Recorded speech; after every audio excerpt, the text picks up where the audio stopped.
بڑی خوبصورت حدیث ہے، ہم ہر جمعے کے خطبے میں سنتے ہیں، مانا تو پتہ نہیں ہوتا، ہم تو سر جھکائے جمعہ کا خطبہ سن رہے ہوتے ہیں، کبھی ایک بار بھی کوشش نہیں کی کہ امام صاحب سے یا کہیں سے انٹرنیٹ سے ہی ڈاؤن لوڈ کر لیں کہ یار جمعے کے خطبے میں امام صاحب کہتے کیا ہیں۔ ہم تو ٹائم دیکھ رہے ہوتے ہیں بس کب خطبہ ختم ہو، کب 2 فرض ختم ہو اور کب نکلیں۔ ارے یہ شاندار پیغامات ہوتے ہیں جمعے کے خطبے میں۔ وہ حدیث کیا ہے؟ البر لا یبلا، سنیے نا، آپ کو یاد آئے گا کہ جمعے کے خطبے میں سنتے ہیں البر لا یبلا والذنب لا ينسى والدیان لا يموت، اعمل ما شئت کما تدین تدان۔ یہ ایک ایک لفظ جو ہے نا اتنا کمال کا ہے، اتنا وزن رکھتا ہے، جھنجھوڑ کے رکھتا ہے انسان کو۔ مطلب کیا ہے؟ البر لا یبلا، سن لو نیکی کبھی پرانی نہیں ہوتی، والذنب لا ينسى، گناہ بھلایا نہیں جاتا۔ میں اور آپ بھول گئے، گناہ کر کر کے بھول گئے۔ ہم تو اتنے عجیب لوگ ہیں، ہمیں نیکیاں یاد ہیں۔ ہمارے بزرگان دین فرماتے نیکیاں کر کے بھول جاؤ، گناہ کر کے یاد رکھو، تاکہ گناہ یاد ہوں گے تو توبہ کرو گے نا۔ ہم میں سے کسی کو گناہ یاد ہی نہیں، ہم کو تو لگتا ہے ہم سے بڑا نیکی کوئی نہیں، پورے رمضان میں روزے رکھے، تراویح پڑھی، ختم قرآن، سیدھی جنت کی ٹکٹ ہی مل گئی ہم کو تو۔ او بھائی جو وہ گناہوں کے رجسٹر بھرے ہوئے، جو حرام بولنا، حرام دیکھنا، حرام کھانا، پتہ نہیں کیا کیا اللہ کے ناراضی والے کام کیے، وہ کدھر گئے؟ وہ یاد بھی نہیں رہتے کہ شرمندگی آئے۔ تھوڑی سی نیکی کرتے اور سیلف سیٹسفیکیشن شروع ہو جاتی ہے کہ ماشاءاللہ کتنی نیکیاں کرنے۔ ارے جو تمہارا گناہوں کا رجسٹر بھرا ہوا وہ کدھر گیا؟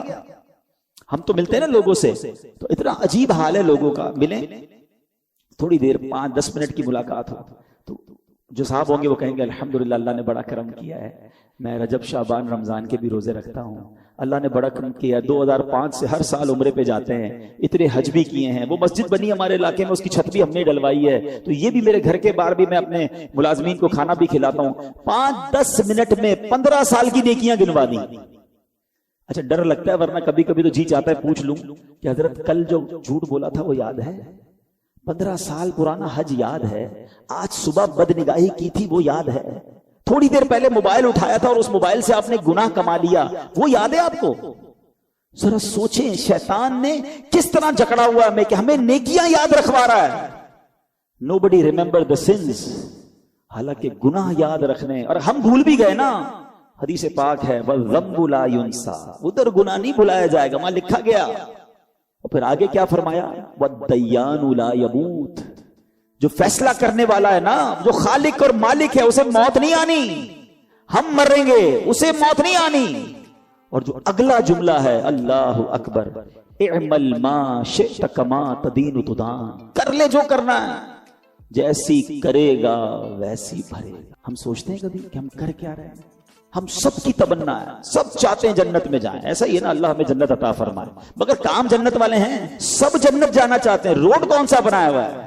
یہ سوچنے والی بات ہے۔ کوئی بندہ سیب کا بیج بوئے اور دعا کرتا رہے یا اللہ آم نکل آئے، لوگ کیا کہیں گے؟ بھائی جو بو گے وہی نکلنا ہے، ہم بو کیا رہے ہیں؟ الحمدللہ عز و جل، جمعہ کا دن ہے، اللہ کی رحمت سے ہم ایک بار پھر جامع مسجد فیضان غوث اعظم میں شام موجود ہیں۔ اللہ کریم ہم سب کا جمع ہونا اپنی بارگاہ میں قبول فرمائے اور آج کے دن کی برکتیں ہم سب کو نصیب فرمائے۔ درود پاک پڑھنے کے بے شمار فضائل و برکات ہیں۔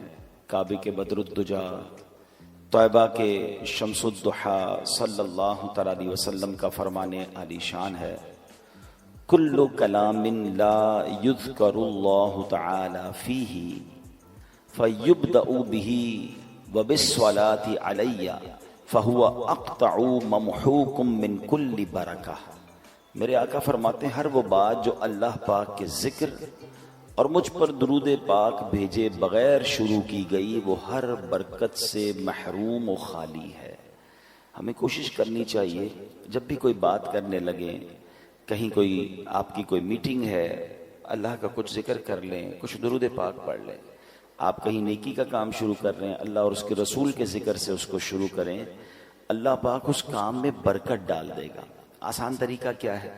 ہر نیک اور جائز کام سے پہلے بسم اللہ الرحمن الرحیم پڑھیں، اللہ کا ذکر بھی ہو گیا، ساتھ درود پاک پڑھ لیں، الصلاۃ والسلام علیک یا رسول اللہ۔ اب بسم اللہ شریف اور درود پڑھنے میں دیر کتنی لگی؟ میرا خیال ہے 10 سیکنڈ بھی نہیں لگے، مگر اب اس کام میں برکت آ جائے گی۔ گھر سے نکل رہے ہیں تو اللہ کا ذکر کرتے ہوئے نکلیں، درود پاک پڑھتے ہوئے نکلیں، کاروبار پر جا رہے ہیں درود پاک پڑھتے ہوئے جائیں، اللہ کا ذکر کرتے ہوئے جائیں۔ تو ذکر و درود آپ کی زبان پر اگر جاری ہوگا تو نبی پاک نے کیا فرمایا کہ اگر یہ نہیں کریں گے تو وہ ہر برکت سے محروم و خالی ہوگی۔ چاہتے ہیں کہ برکتیں آئیں، رحمتیں آئیں، اللہ رسول کا ذکر جو ہے وہ اپنی زبان پر جاری کر دیں۔ میرے حضور کے صدقے کلام پاک میں بھی خدا نے بھیجی ہے آیت درود پاک پڑھو، دیا ہے حکم خدا نے یہ اپنے بندوں کو، پڑھو نبی پہ بکثرت درود پاک پڑھو۔ سب اولیاء و مشائخ تمام غوث و قطب یہ کر گئے ہیں نصیحت، درود پاک پڑھو۔ ایک بار محبت کے ساتھ درود پاک پڑھ لیں، صلو علی الحبیب صلی اللہ تعالی علی محمد صلی اللہ علیہ وسلم۔ ہر جمعے ایک اور حدیث پاک بھی کوشش کرتا ہوں بیان کروں تاکہ مزید یاد دہانی ہو جائے، مزید درود پاک پڑھنے کا شوق بڑھے کہ اللہ کے نبی علیہ الصلوۃ والسلام فرماتے ہیں، جس کا مضمون ہے کہ جو کوئی شخص جمعہ کے دن 200 بار درود پاک پڑھے اس کے 200 برس کے گناہ معاف کر دیے جاتے ہیں۔ ایٹ لیسٹ جمعے کو تو ہمیں کثرت سے درود پاک پڑھنا چاہیے۔ ایک بار پھر محبت کے ساتھ درود پاک، صلو علی الحبیب صلی اللہ تعالی علی محمد صلی اللہ علیہ وسلم۔ کوشش کرتے ہیں ہم جمعے کو جب یہاں بیان کی سعادت ملتی ہے تو ہم قرآن پاک کی کچھ آیتوں کی تلاوت کرتے ہیں، اس کا ترجمہ سنتے ہیں، اور اس سے جو میسج ملتا ہے، جو پیغام ملتا ہے، وہ سیکھنے کی کوشش کرتے ہیں۔ اللہ کریم قرآن مجید فرقان حمید میں ارشاد فرماتا ہے، پہلا پارہ ہے سورہ بقرہ ہے اور آیت نمبر ہے 62۔ ارشاد ہوتا ہے، بسم اللہ الرحمن الرحیم، ان الذین آمنوا والذین ہادوا والنصارى والصابئین من آمن باللہ والیوم الآخر وعمل صالحا فلہم اجرہم عند ربہم ولا خوف علیہم ولا ہم یحزنون۔ اب اس آیت کا ترجمہ کیا ہے؟ آیت کا ترجمہ یہ ہے، ترجمہ قرآن، آسان ترجمہ قرآن، کنز العرفان۔ بے شک ایمان والوں نیز یہودیوں اور عیسائیوں اور ستاروں کی پوجا کرنے والوں میں سے جو بھی سچے دل سے اللہ پر اور آخرت کے دن پر ایمان لے آئیں اور نیک کام کریں تو ان کا ثواب ان کے رب کے پاس ہے، ان پر نہ کوئی خوف ہوگا اور نہ وہ غمگین ہوں گے۔ اب یہ بڑا خوبصورت یوں سمجھیے ایک سینیریو تھا، ایک زبردست یوں سمجھیے اس کے پیچھے پس منظر ہے، واقعہ ہے ایک ایسے صحابی کا جو تمام صحابہ میں سب سے لمبی عمر جن کو ملی، اور وہ صحابی ہیں حضرت سلمان فارسی رضی اللہ تعالیٰ۔ یاد یہ سب باتیں ہمیں پتہ ہونی چاہیے۔ 250 سال کے قریب آپ کی عمر تھی، اور آپ نے جس طرح اللہ کے نبی کو تلاش کیا نا، جس طرح ایمان ان کو ملا، جس طرح نبی پاک کا ساتھ ملا، جس طرح وہ پیارے آقا کے پاس پہنچے، یہ لمبی داستان ہے۔ اور یقین کریں سیدنا سلمان فارسی کی جب بھی آپ داستان پڑھتے ہیں، سنتے ہیں، تو ایمان ہونا دل میں تو 2 باتوں کی اہمیت بڑھنی چاہیے۔ ایک تو ان سے پیار ہو جاتا ہے کہ کتنی سٹرگل، کتنی محنت، اتنے سال لگا دیے نبی پاک کو تلاش کرنے میں۔ دوسرے نمبر پر ایمان کی اہمیت ہے کہ ایمان کی تلاش میں انہوں نے کدھر کدھر سفر کیا۔ آپ کو پتہ ہے حضرت سلمان فارسی انہوں نے اپنے آپ کو غلام بنا کر بیچ دیا۔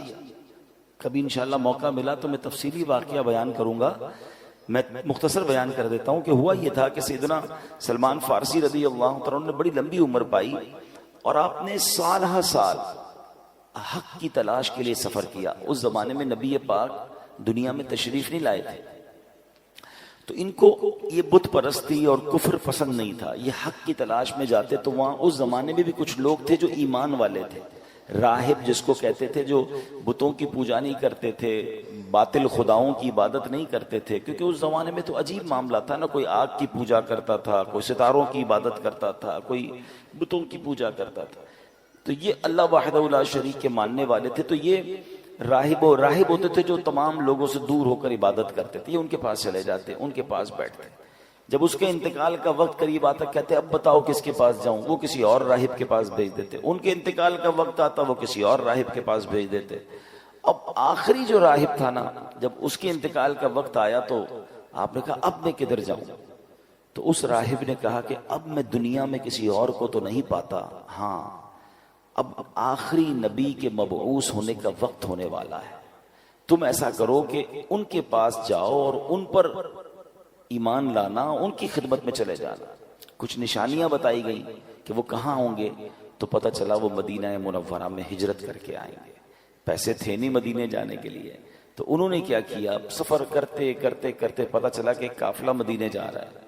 قافلے والوں کو کہا مجھے مدینے لے جاؤ، کہا پیسے کا پیسے نہیں ہیں، ایسا کرو مجھے غلام بنا لو، میں تمہاری خدمت کرتا رہوں گا، مجھے اس بستی میں لے جاؤ۔ اپنے آپ کو بیچ دیا اور مدینے پہنچے۔ پھر بہت وہاں پر باغ میں کھجوریں اٹھاتے تھے اور محنت کرتے تھے، پانی کے ڈول اٹھاتے تھے، آپ کی کمر میں یوں سمجھے کہ بڑی تکلیفیں اٹھائیں، اور آخر کار جناب رسول اللہ صلی اللہ تعالی علیہ وسلم کے پاس پہنچ گئے ہیں۔ گر پڑ کے یہاں پہنچا، مر مر کے اسے پایا، چھوٹے نہ الہی اب سنگے درے جانان۔ اب ایمان لے آئے، نبی پاک کی بارگاہ میں حاضر ہو گئے۔ بڑا عشق والا واقعہ ہے۔ لیکن اب انہوں نے نبی پاک علیہ السلام سے عرض کی کہ حضور میں جب آپ کے پاس آنے سے پہلے کئی ملک شام میں اور کئی ملکوں میں راہبوں کے پاس گیا تھا، بنی اسرائیل کے عبادت گزار تھے، تو یا رسول اللہ ان کا جب ذکر کیا تو نبی پاک علیہ السلام نے فرمایا کہ اے سلمان ان کا خاتمہ دین مصطفیٰ پر نہیں ہوا۔ پھر یہ قرآن پاک کی آیت نازل ہوئی، یعنی یہ جو میں نے آیت پڑھی نا، یہ ایکچولی ان راہبوں کے لیے نازل ہوئی۔ اب دوبارہ اس آیت کو سنیں، اللہ نے کیا فرمایا، ان الذین آمنوا والذین ہادوا والنصارى والصابئین من آمن باللہ والیوم الآخر وعمل صالحا فلہم اجرہم عند ربہم ولا خوف علیہم ولا ہم یحزنون۔ بے شک ایمان والوں نیز یہودیوں اور عیسائیوں اور ستاروں کی پوجا کرنے والوں میں سے جو بھی سچے دل سے اللہ پر اور آخرت کے دن پر ایمان لے آئیں اور نیک کام کریں تو ان کا ثواب ان کے رب کے پاس ہے، ان پر نہ کچھ کوئی خوف ہوگا اور نہ وہ غمگین ہوں گے۔ یہ آیت کریمہ جب نازل ہوئی تو نبی پاک نے فرمایا اے سلمان، یہ آیت ان راہبوں سے متعلق ہے، ان میں سے وہ جو حضرت عیسیٰ پر ایمان رکھتے تھے اور ان تک میرا پیغام نہیں پہنچا، وہ تو خیر میں ہے، مگر جنہوں نے میرا نام پاک سنا مگر پھر مجھ پر ایمان نہ لائے وہ ہلاک ہو گئے۔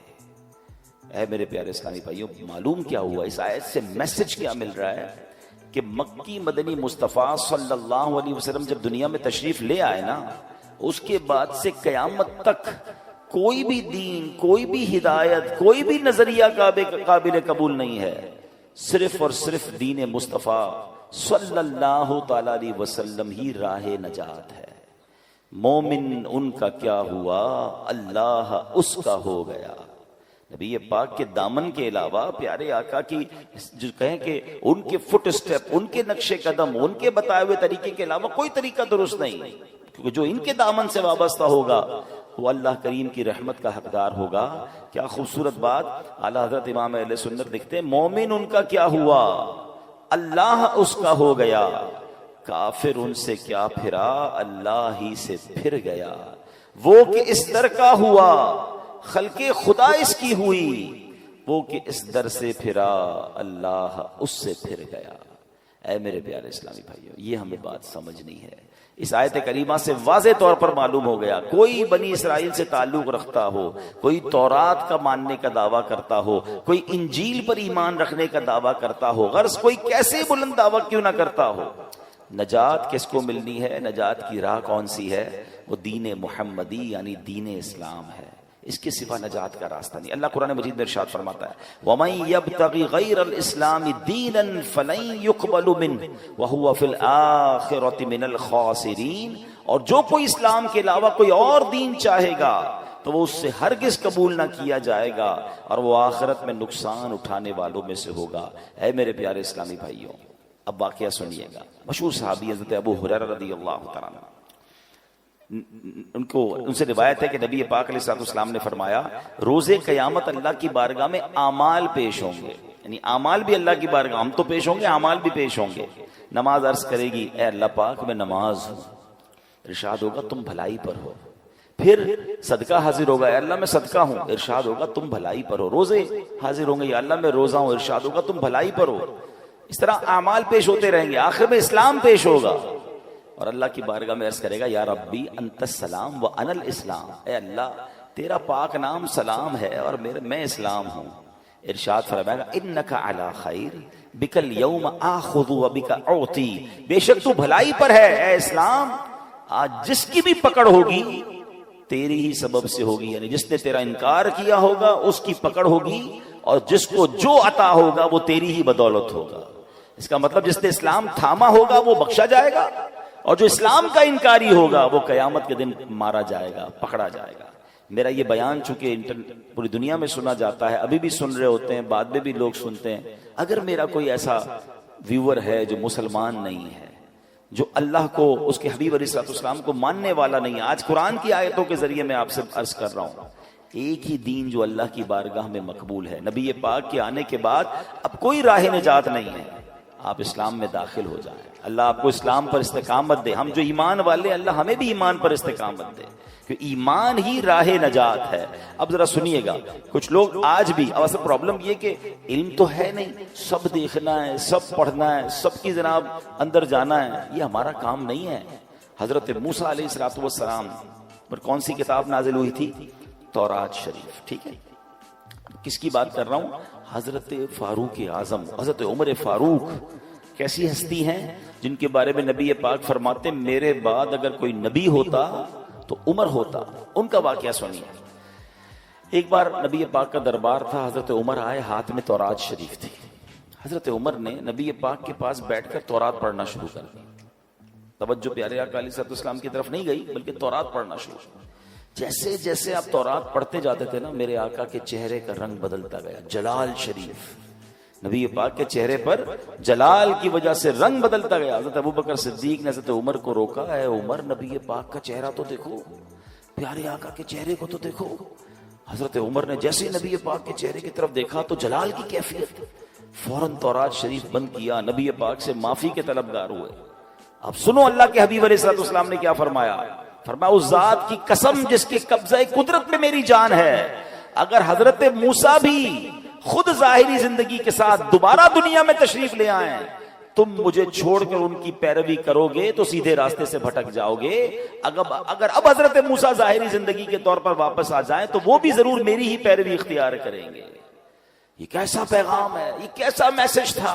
اللہ اکبر، کیا خوبصورت بات. اعلیٰ حضرت لکھتے ہیں نا، خلق سے اولیاء، اولیاء سے رسول، اور رسولوں سے اعلیٰ ہمارا نبی. ملک کونین میں انبیاء تاجدار، تاجداروں کا آقا ہمارا نبی. اب اس واقعے سے مجھے اور آپ کو کیا سیکھنا ہے؟ تورات شریف تو آسمانی کتاب ہے نا، ایک عرصے تک تو معیار ہدایت یہی کتاب رہی، صدیوں تک اس پر عمل کرنے والے نجات پاتے رہے. وہ بلند شان والی کتاب ہے جس پر عمل کر کے اونچے مقامات لوگ پایا کرتے تھے، جس پر عمل کی برکت سے بنی اسرائیل فتح پاتے تھے، اللہ پاک کی رحمتوں کے حقدار بنتے تھے. تو جس تورات کو پڑھنا بھی ثواب تھا، جس کو دیکھنا بھی ثواب تھا. مگر جب نبی پاک تشریف لے آئے، محبوب ذیشان صلی اللہ علیہ وسلم تشریف لے آئے، پھر کیا ہوا؟ آپ نے اعلان نبوت فرما دیا. اب تورات راہ نجات نہ رہی، اس پر عمل منسوخ ہو گیا. اب غور کریں، جب پچھلی آسمانی کتابوں کے بارے میں یہ اصول ہے، یہ حکم ہے، تو اب جو نئے نئے فتنے اٹھ رہے ہیں، نئے نئے طریقے ایجاد ہو رہے ہیں، نئے نئے فارمولے لوگ لے کر آ رہے ہیں، ذرا غور کیجئے وہ کیسے راہ نجات ہو سکتے ہیں، وہ کیسے ہدایت کے راستے ہو سکتے ہیں. آج لوگ کہتے ہیں میں سب کو سنتا ہوں، میں ذرا غیر مسلموں کے بھی کلپس دیکھ لیتا ہوں، میں ذرا بد مذہبوں کی باتیں بھی سنتا ہوں، میں ان کے دلائل بھی پڑھتا ہوں. اپنا قرآن پڑھا نہیں ہے، اپنے دین کے بارے میں کچھ پتا نہیں ہے، اور ان لوگوں کی باتیں سننی ہے. مجھے بتاؤ ہم سے کتنا زیادہ حضرت عمر کا علم ہوگا. حضرت عمر کو تورات پڑھنے سے نبی پاک نے روک دیا، جو کہ آسمانی کتاب ہے.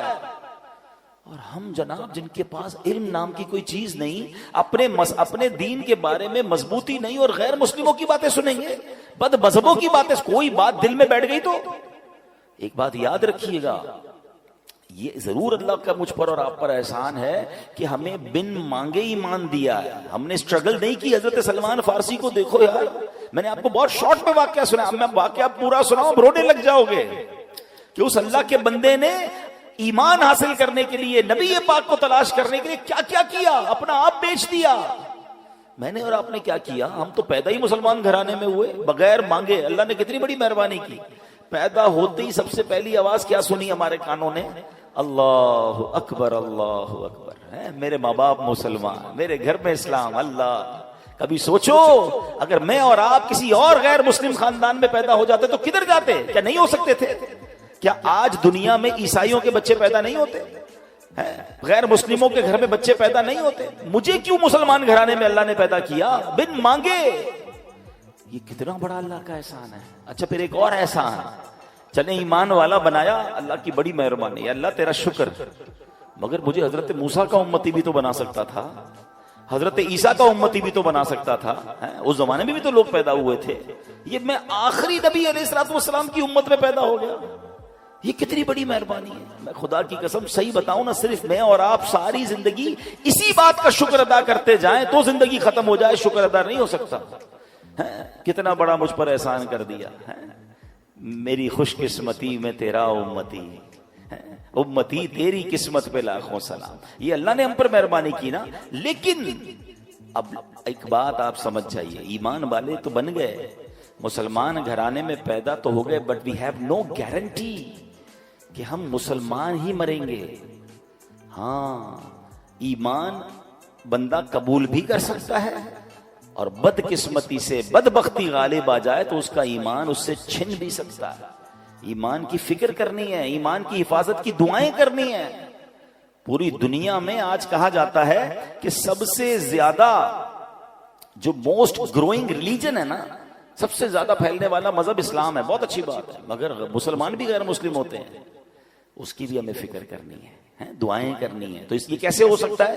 جب آپ سب کی سنیں گے، آپ غیر مسلموں کو بھی سنیں گے، آپ بد مذہبوں کو بھی سنیں گے، آپ ان سے دوستیاں لگائیں گے. کیا پتا ان کی کون سی بات. اب تو سنا ہے، پتہ نہیں، میں مذہبوں کے نام نہیں لیتا، مگر مختلف تہواروں میں مسلمانوں کے بچے جا رہے ہیں، آپس میں تحفے دیے جاتے ہیں. بھئی تحفہ کیوں آیا؟ تو فلاں مذہب والوں کی عید ہے، فلاں مذہب والوں کا تہوار ہے. ہم مسلمان کلمہ پڑھنے والے، جو بندہ میرے رب کو نہ مانے، میرے نبی کو نہ مانے، میں ان کے تہواروں میں کیسے شرکت کر سکتا ہوں؟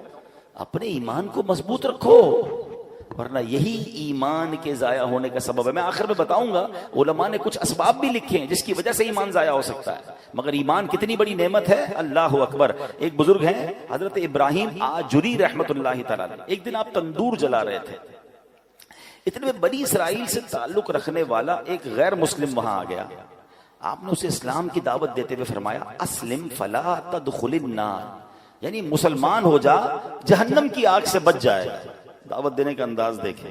میں نے بھی ابھی تھوڑی دیر پہلے دعوت دی تھی، دوبارہ دعوت دیتا ہوں، اسی الفاظ کے ساتھ دعوت دیتا ہوں. بھائیوں جو غیر مسلم ہیں، مجھے لائیو سن رہے ہیں یا بعد میں ویڈیو میں سنیں، آ جاؤ، ایمان لے آؤ، انشاءاللہ جہنم کی آگ سے بچ جاؤ گے. وہ غیر مسلم کیا کہتا ہے کہ جہنم کی آگ کے معاملے میں تو آپ اور میں برابر ہیں، کیونکہ اس نے کچھ قرآن پڑھا ہوا تھا. قرآن کی ایک آیت ہے، اس نے کہا کہ آپ ہی کی کتاب قرآن پاک میں ہے، وَإِن مِّنكُمْ إِلَّا وَارِدُوهَا. اللہ قرآن میں فرماتا ہے تم میں سے ہر ایک دوزخ پر سے گزرنے والا ہے. تو پتہ چلا جہنم میں تو آپ بھی جائیں گے، میں بھی جاؤں گا، ہم دونوں ہی برابر ہیں. آپ کہتے ہو جہنم سے بچ جاؤ گے. اچھا، اب یہ آیت کس چیز کے لیے ہے؟ اس آیت کا مطلب یہ ہے کہ پل صراط ہے نا، وہ تلوار سے زیادہ تیز ہے، بال سے زیادہ باریک ہے، اور وہ جہنم کے اوپر بنا ہوا ہے. ہر بندہ گزرے گا، مسلمان بھی گزرے گا، غیر مسلم بھی گزرے گا. انشاءاللہ ایمان والا خیر سے گزر جائے گا، کافر کٹ کے جہنم میں گر جائے گا. فرق یہ ہے، گزرنا تو ہے. اب ان بزرگ نے جب یہ آیت سنی نا، اللہ والے تھے، ایمان والے تھے، انہوں نے کہا اچھا ایسا کرو، ذرا اپنی چادر دو. اس کی چادر لی اور اپنی چادر اتاری، دونوں چادر لپیٹی. گھر میں ایک تندور تھا، آگ جل رہی تھی، آپ نے وہ چادر اس میں دونوں ڈال دی. تھوڑی دیر بعد خود تندور کے اندر اترے اور چادر باہر نکالی. دونوں چادریں لپٹی ہوئی تھیں. غیر مسلم کی چادر جل کر راکھ ہو گئی ان کی چادر ویسی سلامت، خود تندور میں اترے واپس آئے، آگ نے اثر نہیں کیا۔ کہ یہ فرق ہے، آگ میں غیر ایمان مسلمان بھی جائے گا، ایمان والا بھی جائے گا، انشاءاللہ جہنم کی آگ ایمان والے کو کچھ نہیں کہے گی۔ یہ دیکھنا تھا وہ غیر مسلم کلمہ پڑھ کر مسلمان ہو گیا، تو یہ فرق ہے۔ ایمان ہوا انشاءاللہ، انشاءاللہ ایمان سلامت لے کر جانا ہے نا۔ اچھا یہی بات اللہ نے قرآن میں فرمائی، ٹرائی ٹو انڈرسٹینڈ۔ جب ہم اس طرح کی باتیں کرتے ہیں نا تو لوگ کہتے ہیں یار یہ پتہ نہیں کیسے کہہ رہے ہیں ایمان جا سکتا ہے، اللہ نے مسلمان بنا دیا اب تو گارنٹی ایمان والے ہو گئے۔ نہیں، اللہ کے نبی کی دعائیں ہیں، پیارے آقا دعا کیا کرتے، یا مقلب القلوب ثبت قلبی علی دینک۔ کیا مطلب ہوا اس کا؟ دلوں کو پھیرنے والے میرے دل کو اپنے دین پر ثابت قدمی عطا فرما۔ کون دعا کر رہا ہے؟ جس کے صدقے ایمان ملا ہے۔ پڑھتے ہو نا نعت میں شعر، تیرے صدقے میں آقا سارے جہاں کو دین ملا، وہ دعا کر رہے ہیں ہماری تربیت کے لیے کہ دل بدلتا ہے۔ اے اللہ دل سلامت رکھیو، ایمان لے کر جانا ہے۔ اچھا قرآن میں رب نے فرمایا نا، یا ایھا الذین آمنوا اتقوا اللہ حق تقاتہ ولا تموتن الا وانتم مسلمون۔ اے ایمان والو اللہ سے ڈرو جیسا ڈرنے کا حق ہے، اور نہیں مرنا مگر مسلمان، یعنی ایمان لے کر مرنا، کہیں غیر مسلم مت مر جانا۔ قرآن کا یہ پیغام بتا رہا ہے کہ ایمان والا بھی بے ایمان ہو سکتا ہے، ایمان والے کا بھی ایمان چھن سکتا ہے۔ تو اے میرے پیارے اسلامی بھائیوں، آج سمجھنا یہ ہے کہ اپنے ایمان کی حفاظت کرنی ہے۔ ایمان ہے تو سب کچھ ہے۔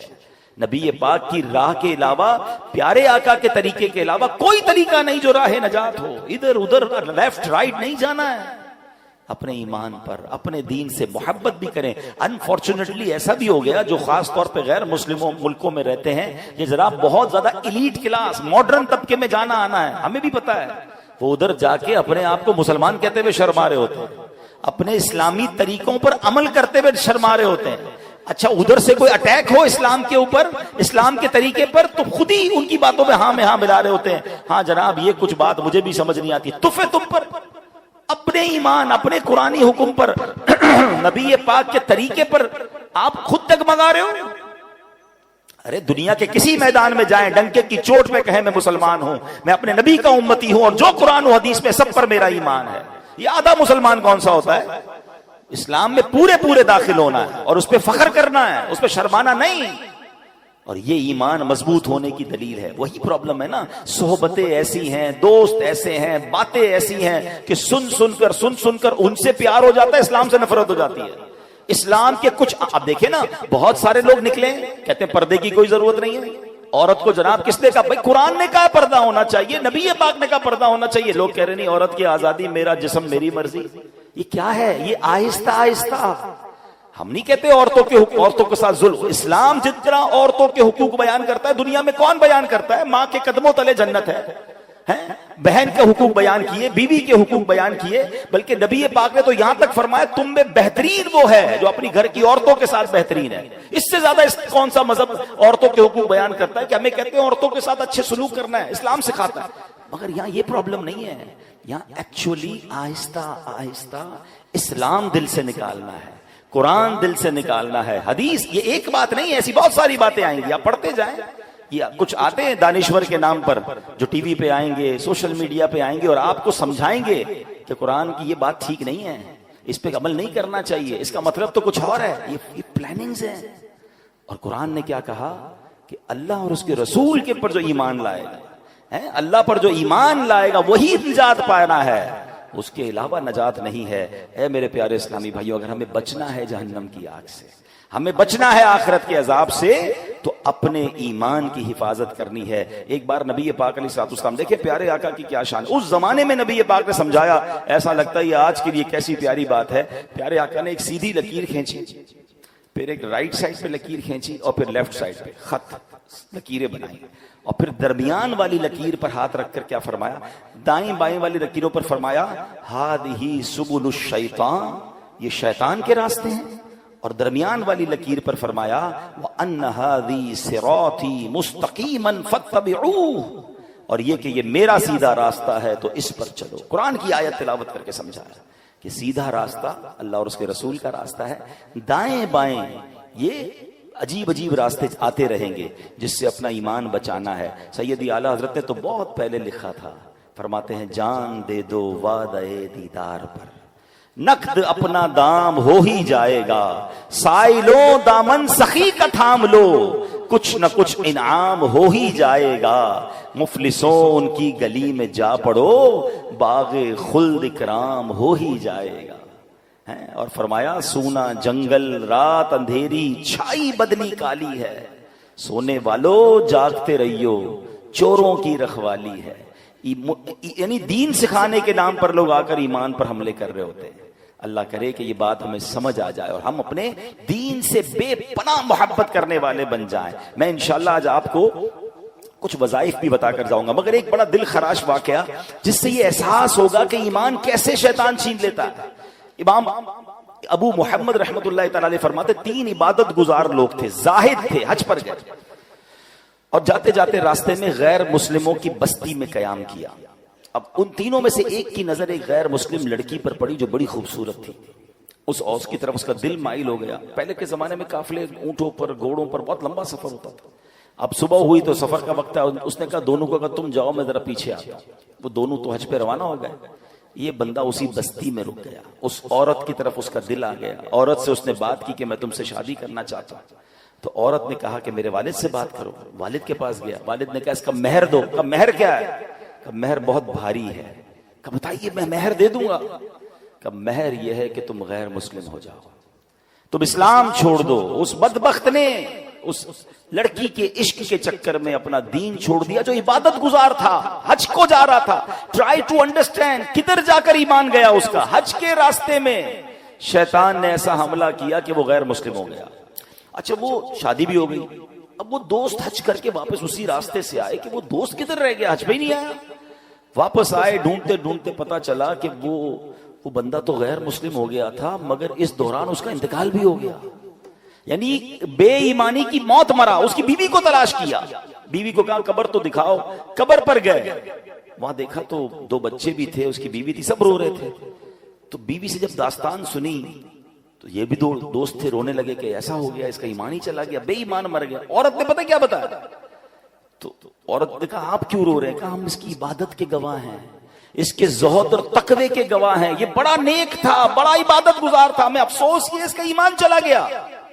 اللہ کی شان دیکھو، جب اس عورت نے اپنے سابقہ شوہر کی عبادت و تقوی کے بارے میں سنا، وہ عورت کلمہ پڑھ کر مسلمان ہو گئی۔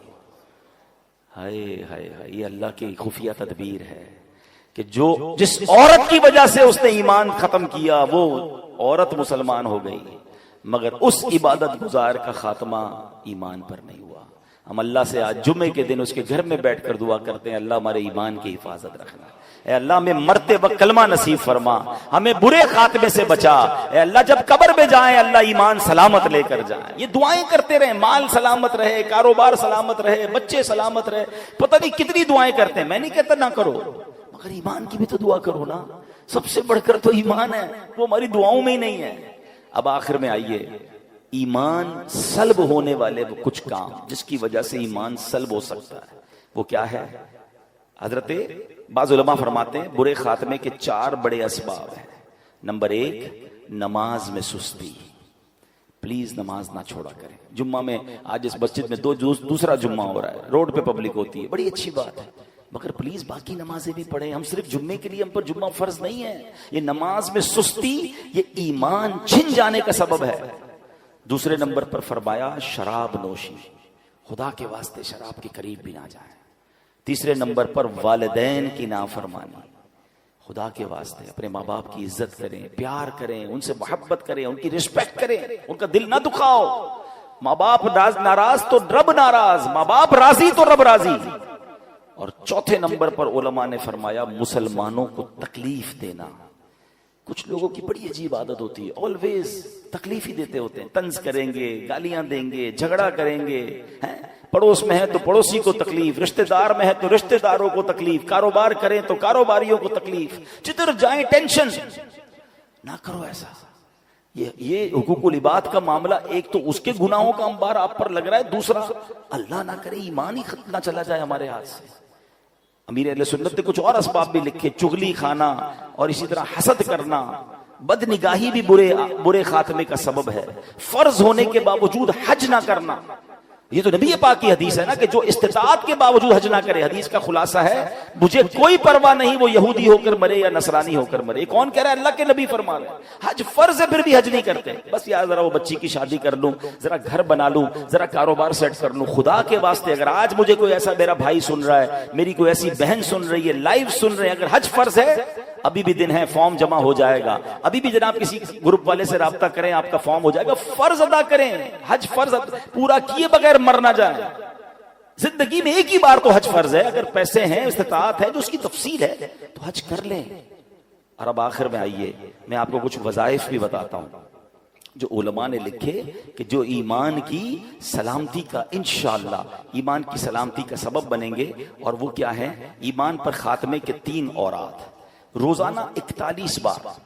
یہ اعلیٰ حضرت امام اہل سنت نے ماشاءاللہ کوئی شخص حاضر ہوا کہ حضور میرے ایمان پر خاتمے کی دعا کر دیں, تو آپ نے دعا بھی فرمائی اور ارشاد فرمایا 3 وظائف دیے.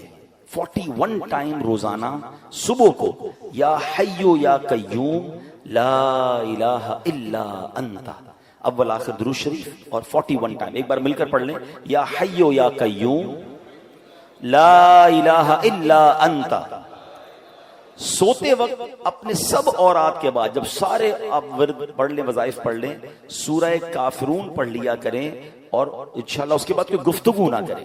سورہ کافرون کی تلاوت کر لیں, انشاءاللہ اس کا خاتمہ ایمان پر ہوگا انشاءاللہ. اچھا, پھر 3 بار صبح و شام ایک اور دعا ہے جس کا ورد کرنا ہے, اللہم انا نعوذ بک من ان نشرک بک شیئا نعلمہ وَنَسْتَغْفِرُكَ لِمَا لَا نَعْلَمُ. انشاءاللہ یہ بھی پڑھیں گے تو اللہ نے چاہا ایمان پر خاتمہ ہوگا.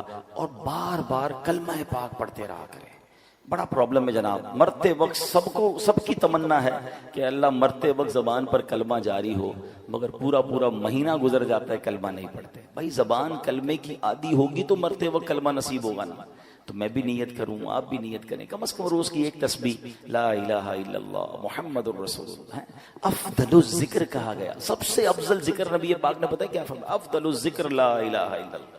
تو پورا کلمہ پڑھتے رہا کریں. اللہ مجھے بھی عمل کی توفیق عطا فرمائے, آپ کو بھی نصیب فرمائے. الحمدللہ ہم نے پچھلے جمعے بھی اعلان کیا تھا کہ ماہ رمضان میں جو ہمارا یہ 3 بجے والا جمعہ ہے یہ انشاءاللہ 3:30 بجے ہوا کرے گا, اور انشاءاللہ بیان 2:45 بجے شروع ہو جائے گا. آج میں تقریباً 2:17 پر بیان شروع کر دیا تھا. بہت تھوڑے اسلامی بھائی تھے, کوشش کیا کریں. اب آپ آتے ہیں تو کچھ نہ کچھ سیکھ کر جاتے ہیں نا, تو ٹائم پر آ جایا کریں. تھوڑی دیر پہلے آئیں گے, ایک تو جلدی آنے کا ثواب ملے گا, اور انشاءاللہ مزید آپ بیان میں سیکھ کر جائیں گے. اللہ پاک ہمیں